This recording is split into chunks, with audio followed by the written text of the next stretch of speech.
Bienvenue ce matin à cette merveilleuse dévotion du jeudi. Je suis Bled Betchem. Soyez bénis au nom puissant de Jésus-Christ de Nazareth. Ce matin, le Seigneur nous convie à protéger ce que nous avons reçu de lui. Il est important de savoir que le dépôt que nous avons reçu, n'est-ce pas, de Christ, de Dieu, au travers de Jésus, doit être protégé par nous-mêmes. Donc nous sommes premièrement les protecteurs, ceux qui sont chargés de protéger, de veiller à ce que la doctrine, l'enseignement que nous avons reçu, notre communion avec Dieu ne soit pas corrompue. C'est ce que l'apôtre Paul donne comme conseil. Vous vous rappelez, dans le livre de Actes des Apôtres, lorsque les apôtres enseignaient, il y avait ces chrétiens de Bérée, lorsqu'ils recevaient l'enseignement, la parole de Dieu, ils rentraient aussitôt chez eux et ils vérifiaient. Ils lisaient encore ces textes, ils recherchaient pour voir si l'enseignement qu'on leur avait donné était de la vérité. Nous devons être des chrétiens ainsi, pas des chrétiens passifs et des chrétiens qui reçoivent et acceptent tout. Non, ici ce matin, le Seigneur veut te faire comprendre que tu as une responsabilité importante à jouer dans la protection de l'enseignement que tu as reçu en Christ, des dons, des grâces que tu as reçu en Christ, de tout ce que tu reçois de Dieu, tu dois en être le protecteur. Il faut comprendre que l'enseignement de ce matin ne parle pas seulement de la parole de Dieu que tu reçois, mais des grâces, des dons, des bénédictions que tu reçois de Dieu. Tu dois donc en être le protecteur parce qu'il y a plusieurs ennemis qui viennent autour de toi, masqués en vêtements de brebis, d'amis, de mentors, de partenaires, ayant pour but de ravir, de détruire, d'aliéner, de corrompre, n'est-ce pas, ce qui est en toi. L'apôtre Paul, n'est-ce pas, quand il a formé Timothée, il lui a donné ses instructions claires. C'est pourquoi ici ce matin, Dieu veut que tu aies du discernement.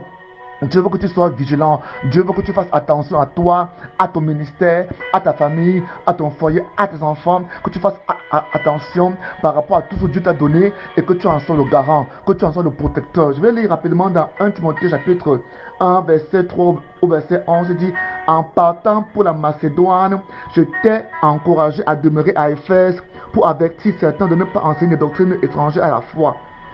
Qu'ils cessent de porter leur intérêt à des récits de pure invention et à des généalogies interminables. Des préoccupations comme celle-ci font naître des spéculations au lieu de nous aider dans les responsabilités que Dieu nous confie dans l'œuvre de la foi. Le but de cet avertissement-ci est d'éveiller l'amour, un amour venant d'un cœur pur, d'une bonne conscience et d'une foi sincère.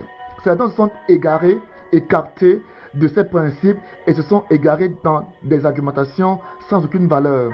Ils s'opposent en enseignant de la loi, mais au fond, ils ne comprennent ni ce qu'ils disent, ni les sujets sur lesquels ils se montrent si sûrs d'eux-mêmes.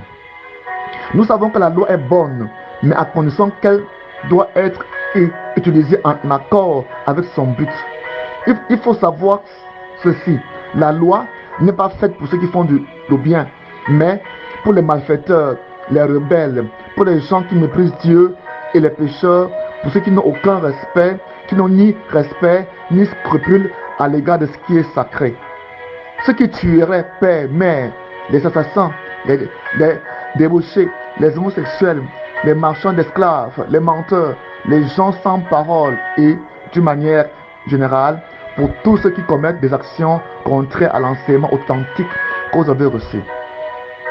Cet enseignement est conforme à la bonne nouvelle qui m'a été confiée et qui révèle la gloire de Dieu bienheureux. Amen. L'apôtre Paul donc ici enseigne, montre à Timothée sa responsabilité de protéger, de veiller sur l'enseignement qu'il lui a donné et qui doit être, n'est-ce pas, respecté et enseigné dans toutes les assemblées de Timothée, là où Timothée est chargé comme évêque, ancien comme pasteur.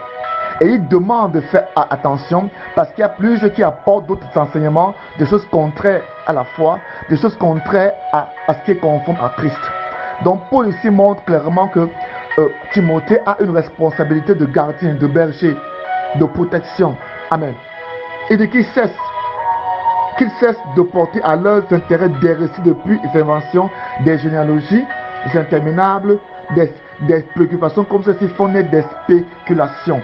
Donc ici, Paul montre que ce n'est pas tout le monde qui a la foi, qui veut que Dieu soit élevé, soit glorifié, mais que Timothée doit, n'est-ce pas, faire attention, doit prendre garde et veiller scrupuleusement sur l'enseignement qu'il a reçu de Paul et que lui-même dispense. de protéger cet enseignement des autres fausses doctrines, des doctrines qui font naître, n'est-ce pas, de la division, des spéculations, des incompréhensions. Donc Paul ici montre que l'heure, et là c'était à leur ère, où il y avait de mauvaises doctrines, de mauvais enseignements qui n'étaient pas centrés sur Christ, ni enracinés sur Christ, et qui n'apportaient rien à la foi en Jésus, qui n'apportaient rien, qui n'édifiaient en rien le peuple de Dieu. Il dit plutôt ici que ici, le but de son avertissement est d'encourager l'amour. Il y a des enseignements qui apportent la division, qui apportent, n'est-ce pas, la peur, qui apportent la haine, qui apportent, n'est-ce pas, les rivalités, la concurrence dans l'église, dans les familles. Ces enseignements-là, quels que soient ces enseignements, nous devons nous en écarter. Parce que ici, l'apôtre Paul dit que le but de cet avertissement est d'éveiller l'amour de Christ. Un amour venant d'un cœur pur, d'une bonne conscience, d'une foi sincère. Donc ici, l'amour de Dieu doit inonder, doit remplir, n'est-ce pas, remplir nos cœurs. Tout enseignement qui vient de la parole de Dieu ou bien de la Bible, mais qui n'est pas centré sur Christ, ne doit pas être reçu. Nous devons faire attention aux révélations, n'est-ce pas? Parce qu'ici, Paul parlait, c'était à la première ère de l'Église. Or, aujourd'hui, nous sommes dans les années 2000-2023. Donc, nous devons comprendre que si à la première ère de l'Église, ces choses existaient déjà, combien ne devons-nous pas prendre garde aujourd'hui contre ces enseignants, contre ces doctrines, contre ces docteurs. Donc prenons garde. Tout ce qui vient pour diviser, pour, n'est-ce pas, diviser, apporter la rivalité, la concurrence dans l'Église ne doit pas être reçu. L'apôtre Paul dit ici que l'avertissement ici est d'éveiller l'amour, un amour venant d'un cœur pur, d'une conscience bonne et d'une foi sincère. Et du verset 6, certains se sont écartés de ces principes et sont égarés dans des argumentations sans valeur. Donc Paul montre que le fondement des mauvais enseignements, il s'écarte, n'est-ce pas, de l'amour de Christ, de l'amour de Dieu, et il s'égare de ces principes-là pour entrer dans des argumentations, dans des spéculations, dans des philosophies, dans des démonstrations qui, n'est-ce pas, ne maintiennent pas les hommes dans l'amour de Christ.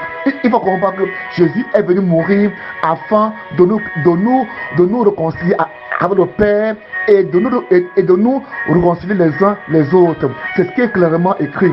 Et de former une communauté de saints, une communauté de croyants, une communauté de fils et de filles de Dieu, en qui règne l'amour de Dieu. Donc lorsque nous venons, n'est-ce pas, et qu'il y a des enseignements qui divisent, l'Église divise, faisons attention à ces enseignements-là. Ce matin, le Seigneur te dit de garder ce que tu as reçu, de préserver ce que tu as reçu, de garder le dépôt qui est en toi, de protéger le dépôt qui est en toi. Comment le faire? En toujours te le ressassant, en te le répétant, en y méditant constamment, en priant là-dessus. Ainsi, tu auras la grâce de Dieu qui grandira en toi au nom de Jésus-Christ de Nazareth. Il dit que ces gens se posent en enseignant de la loi, ils s'érigent en enseignant de la loi, mais ils ne comprennent pas le fond, ils ne comprennent pas ce qu'ils disent, ni les sujets sur lesquels ils se montrent si sûrs d'eux-mêmes. Voilà pourquoi ici, Timothée a pour responsabilité déjà de maîtriser ces fausses doctrines-là, ces enseignements qui n'ont pas de fondement, et les démonter, n'est-ce pas, et les, n'est-ce pas, déboutonner par la parole véritable et profonde. Parce qu'ici, Paul dit que eux-mêmes, ces gens-là, ne comprennent même pas ce qu'ils enseignent, ne comprennent même pas ce qu'ils sont en train de dire. Donc, avec un peu de discernement, on peut donc démonter ces enseignements-là et ramener ces personnes dans la sainte doctrine. Soyez bénis ce matin au nom de Jésus. Il dit la loi est bonne, mais il faut comprendre que la loi a été faite pour ceux qui font le mal, pas pour ceux qui font le bien. Et Paul cite donc une liste de personnes pour lesquelles la loi a été faite. Ça veut dire que si il n'y avait que de bonnes personnes sur la terre, la loi ne serait pas, n'est-ce pas, mise en exergue. Mais c'est pour, n'est-ce pas, apporter la différence entre le bon grand et le mauvais grand. Alors ce matin, soyez puissamment bénis au nom puissant de Jésus-Christ de Nazareth. Mon nom, vous avez vu mon nom, je vous ai donné mon nom en début. Mon contact WhatsApp pour ceux qui veulent, n'est-ce pas, nous contacter sur WhatsApp, soit pour des conseils, soit pour le suivi. Vous prenez ce contact au 00 237 695 66 15 25. Soyez bénis au nom de Jésus.